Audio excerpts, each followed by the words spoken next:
Bien, vamos a sumergirnos en el material que nos han compartido. Hoy toca un tema que, la verdad, me parece fascinante porque creo que todo el mundo lo ha sentido alguna vez. Esa soledad tan extraña que no aparece cuando uno está solo, sino precisamente cuando está rodeado de gente. Totalmente. Y lo que es realmente interesante es el ángulo que proponen estos textos. No lo tratan como un problema psicológico o de ansiedad social, que sería lo esperable. Lo elevan a una cuestión casi existencial. Hablan de la naturaleza misma de la presencia y de la conciencia. Exacto. La pregunta que flota en todo el análisis es, ¿cómo es posible que una habitación llena de gente pueda sentirse más vacía que un desierto?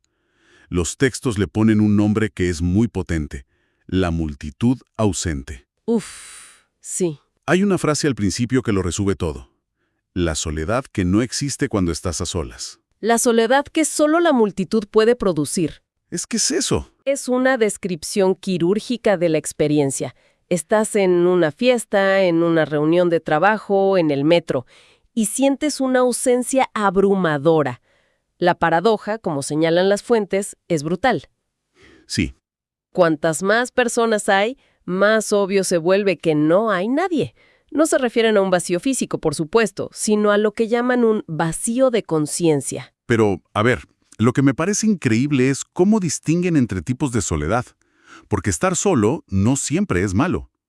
Los textos dicen algo como, la soledad del silencio no duele, o la soledad del aislamiento voluntario es descanso. Claro, La que duele, la que de verdad cala, es esta.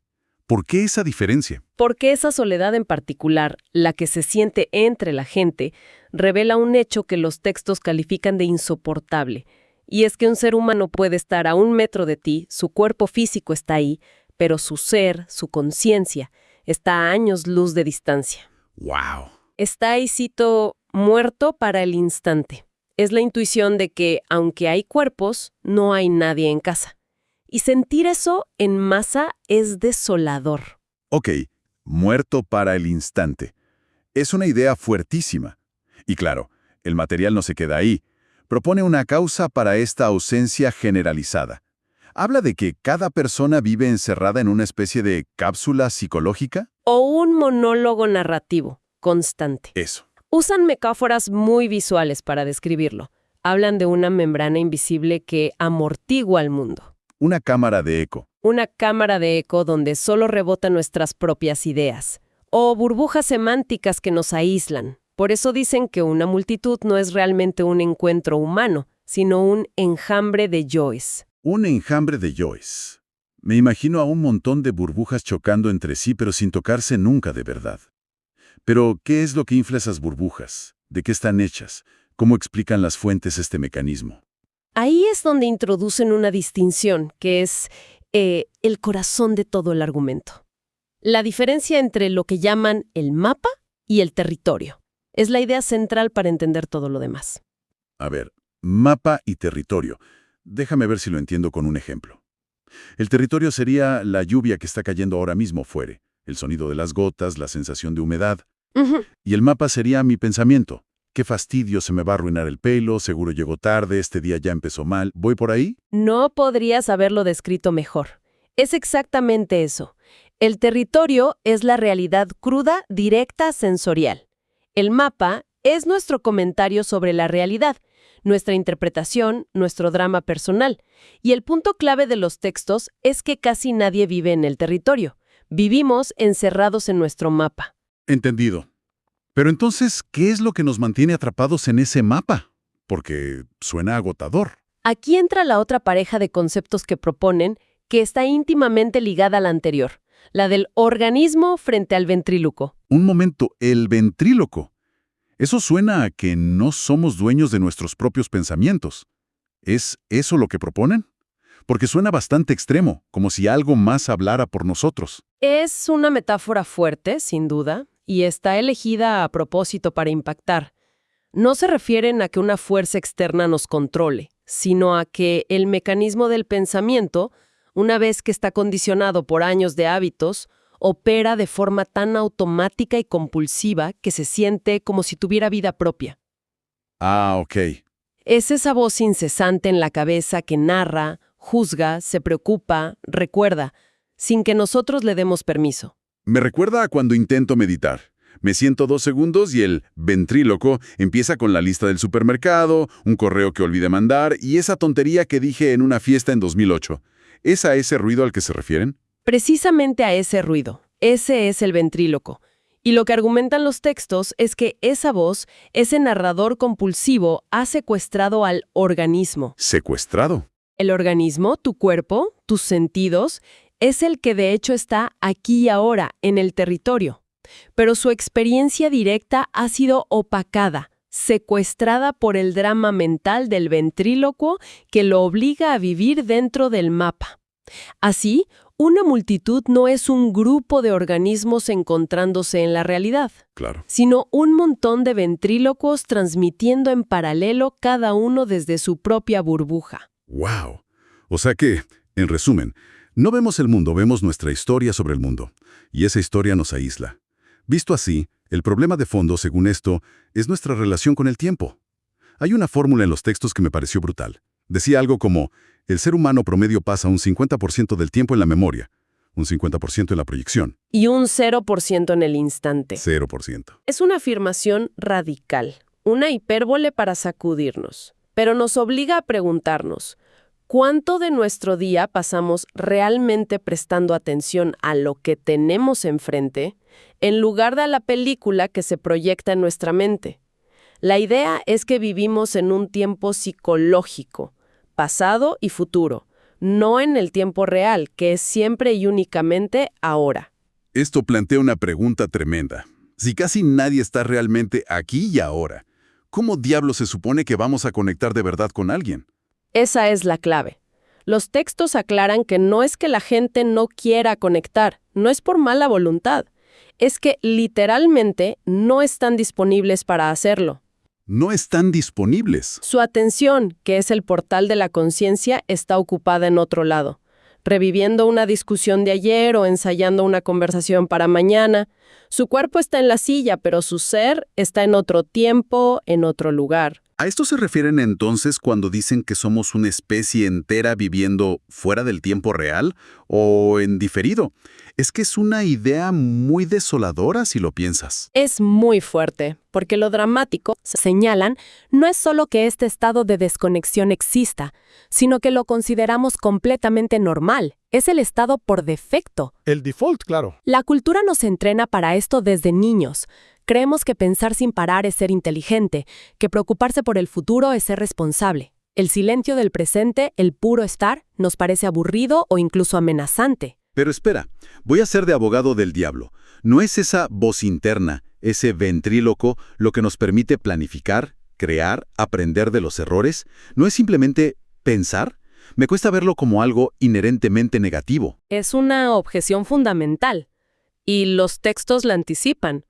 Hacen una distinción muy clara entre el pensamiento como herramienta y el pensamiento como ruido de fondo.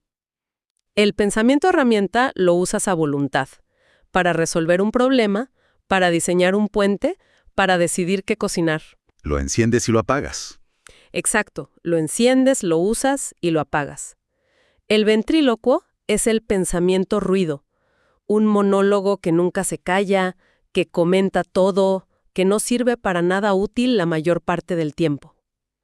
El problema no es la herramienta, es que la herramienta se quedó encendida y ahora nos maneja ella a nosotros. Entiendo la distinción. Pensemos en una situación concreta que mencionan, como una cena familiar.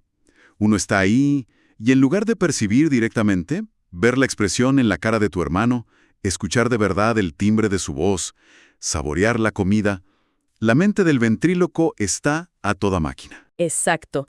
En lugar de ver, estás recordando la última vez que tu hermano dijo algo que te molestó. En lugar de escuchar, estás preparando tu respuesta, evaluando si lo que dice es inteligente o no.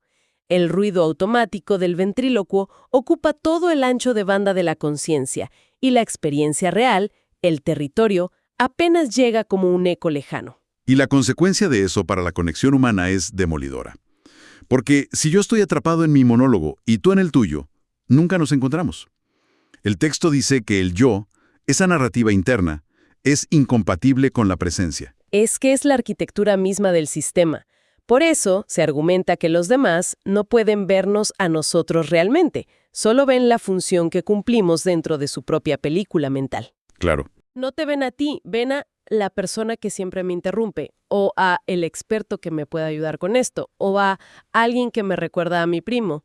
Interactúan con una etiqueta de su mapa, no con el ser humano que tienen delante. O sea, el encuentro es imposible porque mi ventríloco choca contra el mapa de tu ventríloco. No hay dos personas, hay dos relatos colisionando. Por eso una de las frases dice que la ausencia no es un accidente, es Ujú. la arquitectura del ventríloco. Eso. No es un fallo del sistema, es como está diseñado. Para activamente reemplazar la realidad por un comentario sobre la realidad. No tocamos el territorio, lo envolvemos en gramática y nos relacionamos con el envoltorio. Y cuando todo el mundo hace eso al mismo tiempo en una misma habitación, el resultado es la multitud ausente. Vale. Hasta aquí es un panorama bastante oscuro, la verdad. Pero entonces llega el giro final, la vuelta de tuerca, que es quizá la idea más potente de todo el material. Y es que sentir esta soledad, esta ausencia en medio de la gente, no es un síntoma de que algo anda mal con nosotros. Es una inversión completa de la perspectiva. Es el punto más liberador.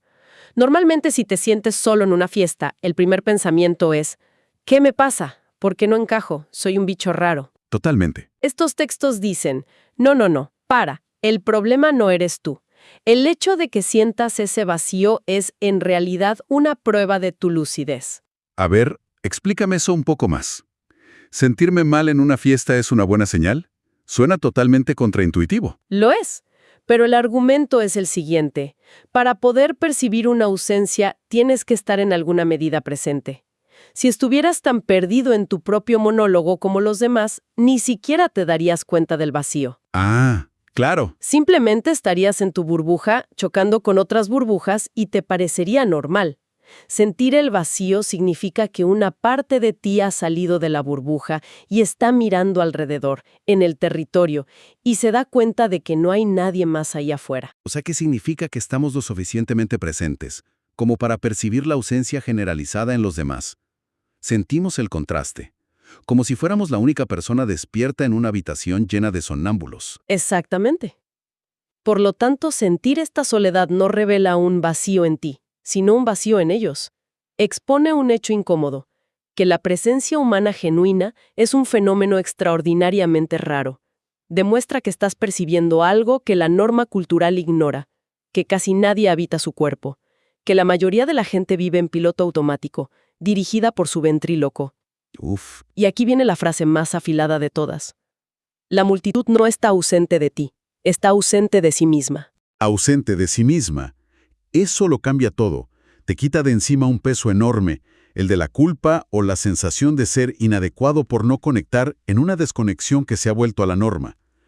Es una visión que, aunque es dura, también es increíblemente liberadora. Totalmente. Pasa de ser un problema personal a ser un diagnóstico del estado de las cosas. Y tú, al sentirlo, eres el que tiene el diagnóstico correcto.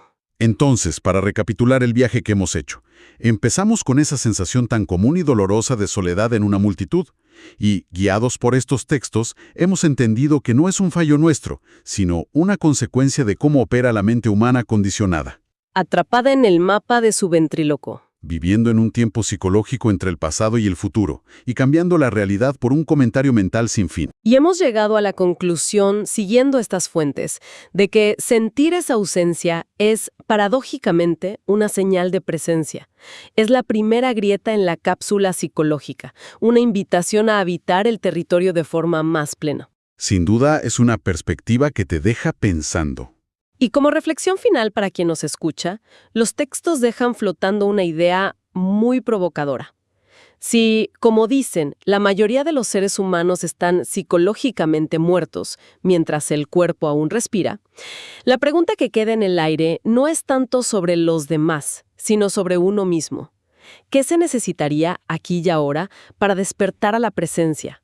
Y más allá de eso, ¿cómo sería un encuentro, aunque fuera por un solo instante, entre dos conciencias que lograran estar al mismo tiempo plenamente aquí?